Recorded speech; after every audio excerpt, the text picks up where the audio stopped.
आज हम शुरू करने वाले हैं क्लास 12th अकाउंटेंसी का पार्टनरशिप चैप्टर। ये चैप्टर आपके एग्जाम के लिए बहुत ज़्यादा इंपॉर्टेंट है और इससे बहुत ज़्यादा क्वेश्चंस भी पूछे जाते हैं। तो चलिए शुरू करते हैं। Hello everyone, welcome back to study with Niharika.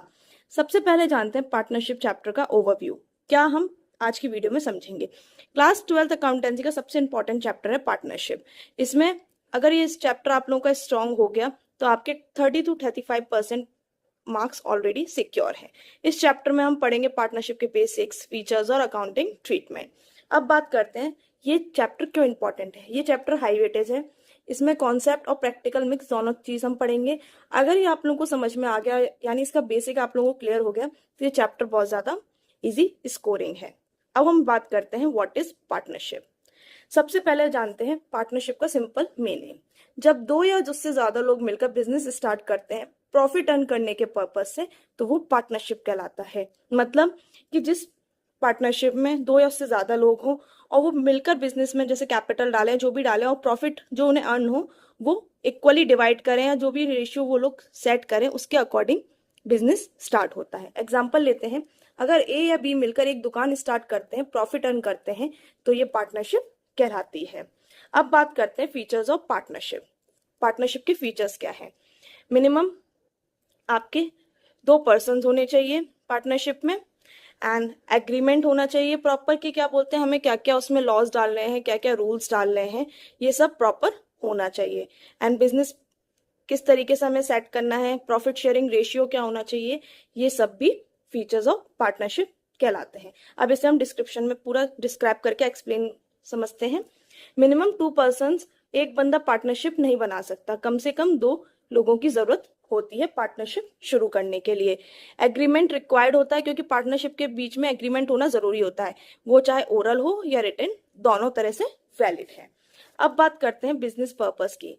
सिर्फ रिलेशन नहीं चलेगा, एक्चुअल बिजनेस होना चाहिए प्रॉफिट शेयरिंग होने के लिए। ये नहीं कि हमने क्या रिश्तेदारों में या किसी घर के जान पहचान वालों में बिजनेस स्टार्ट कर दिया, वो नहीं।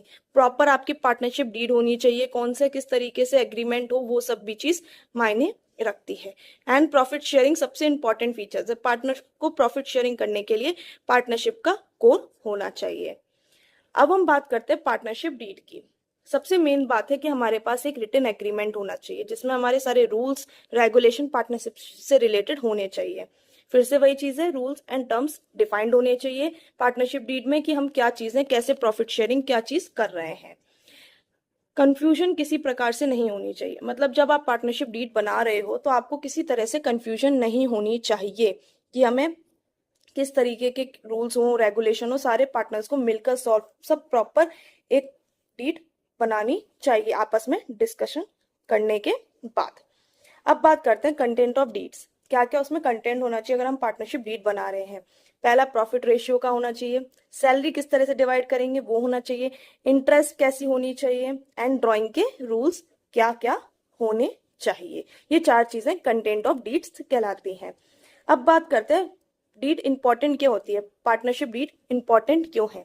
इससे अगर पार्टनरशिप डीड अगर होती है तो हमारे प्रिवेंट फाइट्स, मीन्स हमारे अगर कोई फाइट होती है फ्यूचर में या किसी प्रकार का कॉन्फ्लिक्ट या कुछ हो जाता है तो वो इजिली प्रिवेंट हो सकता है।